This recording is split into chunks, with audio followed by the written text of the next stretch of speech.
Welcome to Tripura Info News Update.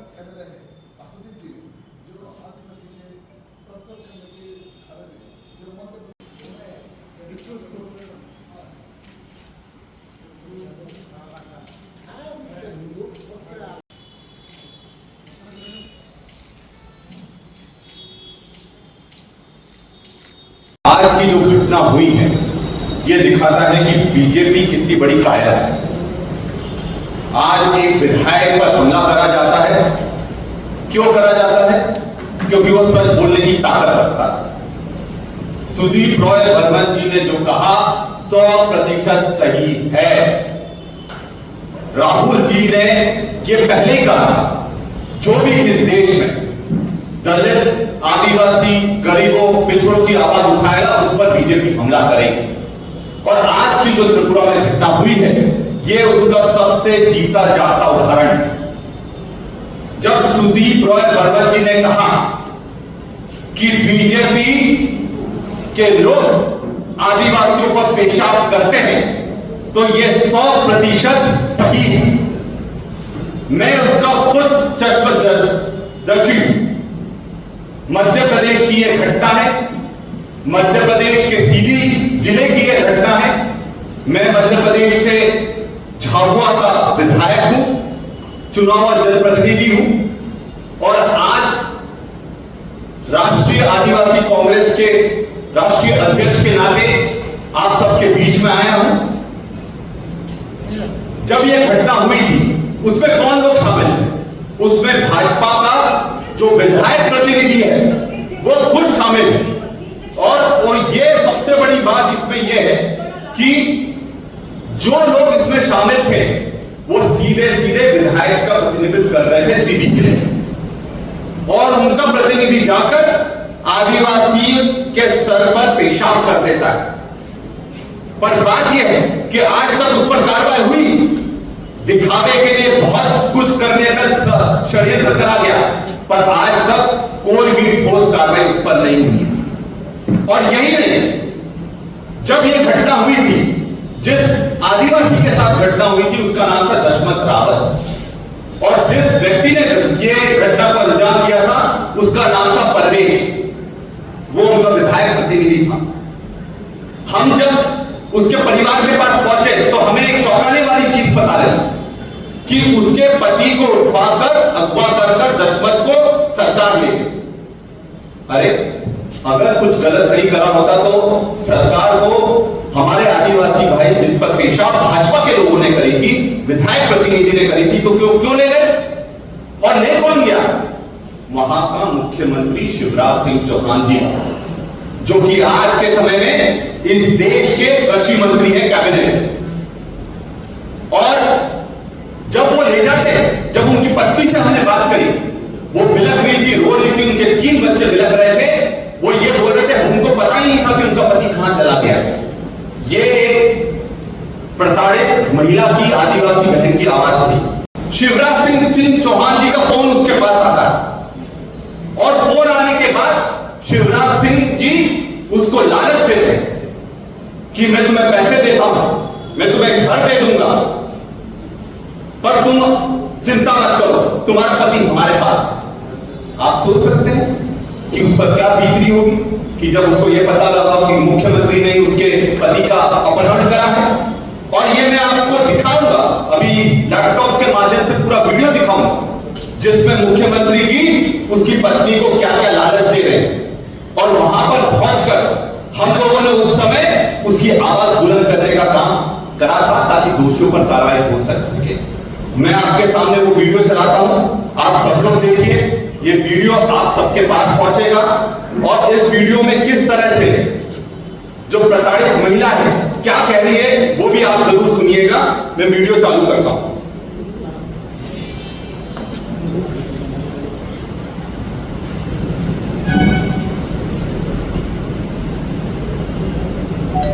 सीधी मामले से जुड़ी इस वक्त की बड़ी खबर आपको बता दें, सीएम शिवराज ने पीड़ित की पत्नी से फोन पर बातचीत। सीएम ने पीड़ित परिजनों को बड़ा लालच दिया। पीड़ित की पत्नी को घर बनवाने का लालच सीएम शिवराज सिंह चौहान ने दिया है।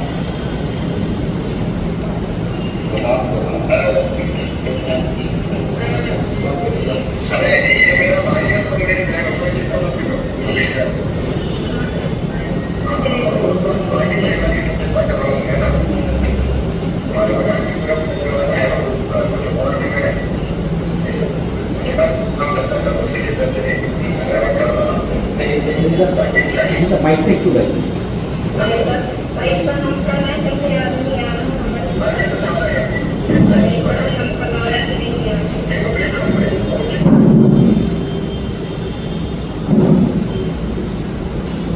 सीधी मामले को लेकर सरकार पर सवाल उठा रही है कांग्रेस की पीड़ित परिजनों से कांग्रेस नेता विक्रांत भूरिया ने मुलाकात की, निष्पक्ष कार्रवाई का परिजनों को भरोसा दिलाया है और साथ ही मामले को लेकर कांग्रेस लगातार विरोध प्रदर्शन कर रही है। गांधी चौक पर कांग्रेस का विरोध प्रदर्शन जारी है।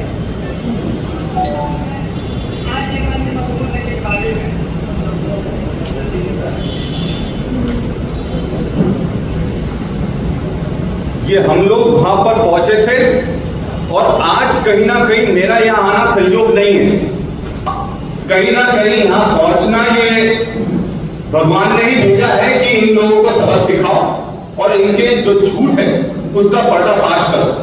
तो आपने देखा किस तरह से उनके लोगों ने, उनके विधायक प्रतिनिधियों ने पहले आदिवासी पर पेशाब करी, उसके बाद उनके मुख्यमंत्री ने उस समय के, जिनका नाम शिवराज सिंह चौहान जी, जो वर्तमान में देश के कृषि मंत्री हैं, उन्होंने उनकी पत्नी को खरीदने की कोशिश करी कि वो चुप रहे, मैं तुम्हारे लिए घर की व्यवस्था करवा रहा हूं, तुम्हारे लिए पैसे की व्यवस्था करवा रहा हूं।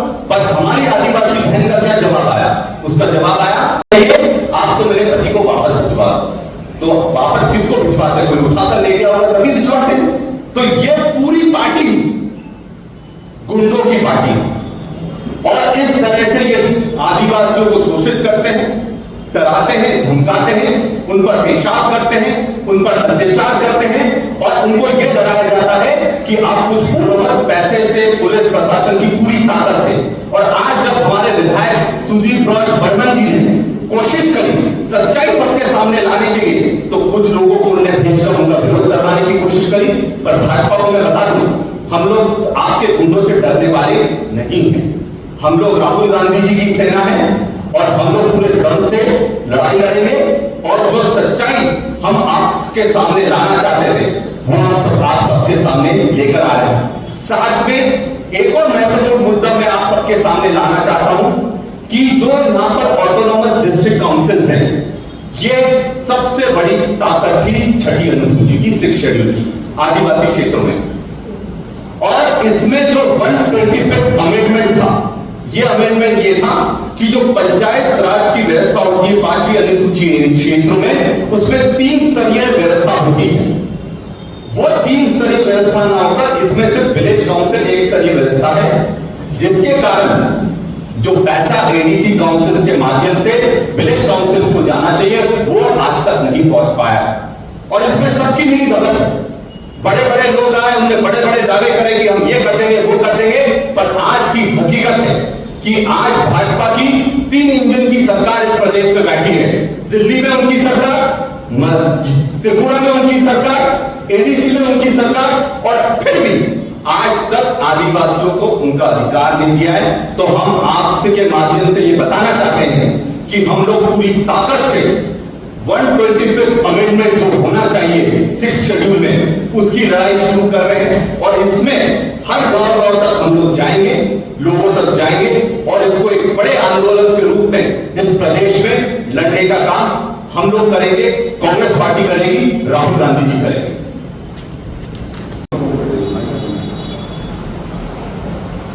देखिए दिमाग किसका खराब है ये तो मैंने आपको वीडियो में दिखा दिया। दिमाग किसका खराब है वो मैंने वीडियो में दिखा दिया। इससे ज्यादा प्रमाण की क्या जरूरत है? 2 साल पुरानी खबर है ये और उस समय से हम लड़ाई लड़ रहे हैं। और अगर आज उस मुद्दे को उठाने वाला भी नहीं था और आज यहां बैठा भी नहीं, तो ये आप समझ सकते हैं कि भगवान उनके साथ नहीं है। उनके उल्टे दिन शुरू हो गए हैं और उनकी उल्टी गिनती भी शुरू हो गई है और जितने इनके सांसद हैं वो भी हारेंगे और जो उनकी सरकार का साथ दे रहा है वो लोग भी हारेंगे। और सुदीप वर्मा जी ने 100% सही बात बोली है कि इन्हीं के लोगों ने आदिवासियों पर पेशाब करने का काम करते हैं, उनकी जमीन छीनने का काम करते हैं, उनकी बहन बेटियों को प्रताड़ित करने का काम करते हैं। ये इन्हीं के लोग रहते हैं और बीजेपी उनके लोगों को बचाने का काम करती है और जो सच्चाई की आवाज बुलंद करता है उसको डराने की कोशिश करती है। पर बीजेपी ये भूल जाती है कि हम लोग राहुल गांधी की सेना है, हम लोग सावरकर नहीं है कि जो काम करने के बाद उनसे माफी मांगेंगे। जो बीजेपी का जो एमपी है राजीव या ममता जी उनकी उद्देश्य में आप क्या बोलेंगे? আমাদের মধ্যে উপস্থিত আছেন সর্বভারতীয় আদিবাসী কংগ্রেসের চেয়ারম্যান ডক্টর বিক্রম ভুইয়া, আমাদের আদিবাসী কংগ্রেসের ভাইস চেয়ারম্যান অতুল দেববর্মা, সাধারণ সম্পাদক শিলিগুড়িয়া, আমাদের দলের মুখপাত্র প্রবীণ চক্রবর্তী। আজকে আমরা আপনাদের উদ্দেশ্যে যে বিষয়টাকে তুলে ধরতে চাইছি, গতকাল আমাদের আদিবাসী কংগ্রেসের রাজ্য সম্মেলন ছিল আমবাসা জেলায়। আমবাসা জেলায় আমাদের সারা রাজ্য থেকে প্রায় ১,৫০০-এর উপর প্রতিনিধি অংশগ্রহণের মাধ্যমে এই জেলার সম্মেলন আমরা সম্পন্ন করেছি। প্রায় ১৭টি ডিমান্ডের উপরে সেখানে আমাদের জাতীয় নেতৃত্ব ডক্টর বিক্রম ভুইয়াজি, আমাদের রাজ্যের ইনচার্জ সপ্তগিরি শঙ্কর উল্লাকাজি, আমাদের সিডব্লিউসি মেম্বার সুদীপ রায় বর্মনজি, আমাদের সিএলপি বীরজিৎ সিনহা, আমাদের আদিবাসী কংগ্রেসের সব সিনিয়র লিডার সেখানে এই বিষয়ের উপর বক্তব্য রাখে। দেশের বর্তমান যে অবস্থা, আদিবাসী, দলিত এবং পশ্চাৎপদ অংশের মানুষের দৈনন্দিন তাদের জীবনযাত্রা, তাদের বিকাশ, তাদের প্রতি যে অবহেলা সারা দেশ জুড়ে, অন্যায় অবিচার, সাংবিধানিক ক্ষমতা খর্ব করার যে অভিপ্রায় নিয়ে দেশের সরকার এবং বিজেপি শাসিত রাজ্যগুলিতে যে ধরনের আজকে ঘটনাগুলি জনসম্মুখে উঠে আসে এবং প্রতিটা আদিবাসী দলিত সমাজের মানুষের প্রতি যে ধরনের উৎপীড়ন, অত্যাচার, নির্যাতন সংগঠিত হচ্ছে, এই বিষয়গুলি নিয়ে আদিবাসী নেতৃত্বরা যেমন সোচ্চার হয়েছে এবং সেখানে আমরা লক্ষ্য করেছি বক্তৃতাকালে একটা বাস্তব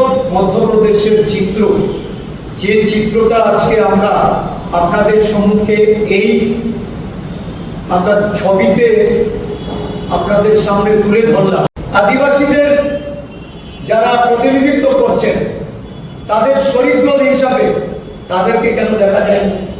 তার মানে এই যে নাটক মঞ্চস্থ করার জন্য যারা প্রশাসনিক ক্ষমতার অপব্যবহার করে, প্রশাসনকে উপেক্ষা করে এবং একটা সরকারের এই যে ঘোষণা আজকে বিরোধী দল হিসাবে, বিরোধী দলের নেতা হিসাবে কোনো কর্মসূচিতে গিয়ে যখন বক্তব্য রাখবে, আমরা লক্ষ্য করছি এই রাজ্যে বিরোধীদের তাদের গণতান্ত্রিক অধিকার রুদ্ধ করা হচ্ছে।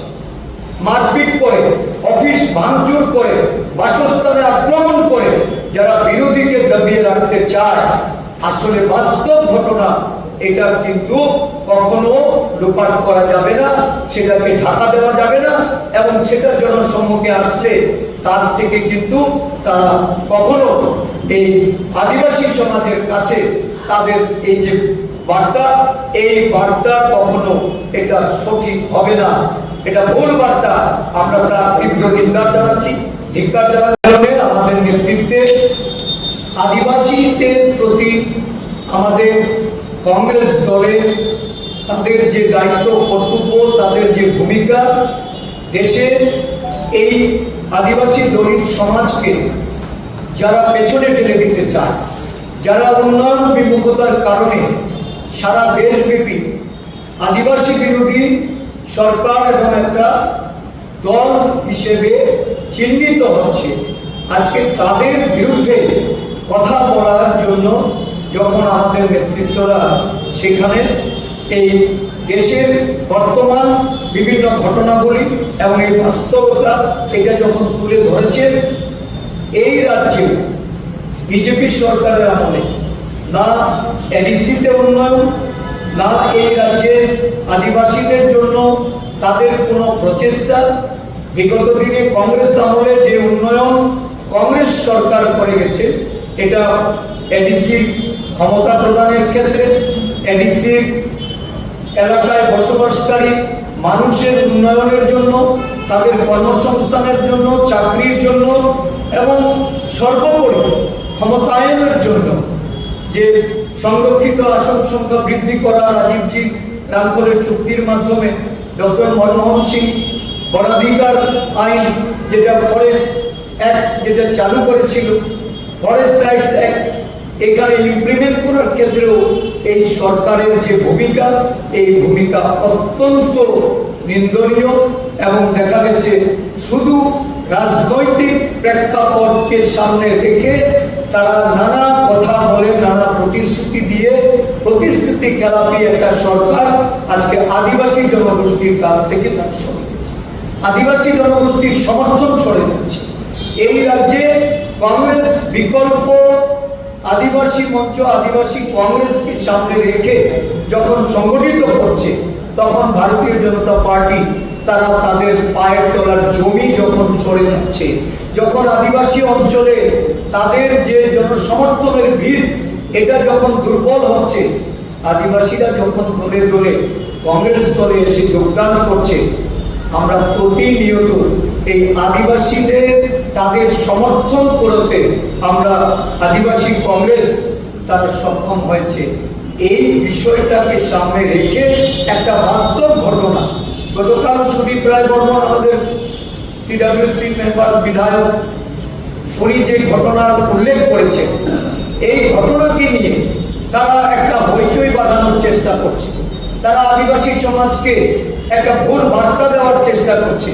এরা বোঝাতে চাইছে যে সুদীপ বাবু ওনার বক্তব্যের মধ্যে আদিবাসীদের তাদেরকে সেখানে অবমূল্যায়ন করা, তাদের প্রতি কুপ্রস্তাব, সেখানে উনি মন্তব্য উনি করেছেন বলে অভিহিত করে এটা একটা নাটকীয় অবস্থায় মোড় দেওয়ার চেষ্টা করছে। Subscribe to Tripura Info and press the bell icon so that you never miss any latest updates and news on Tripura.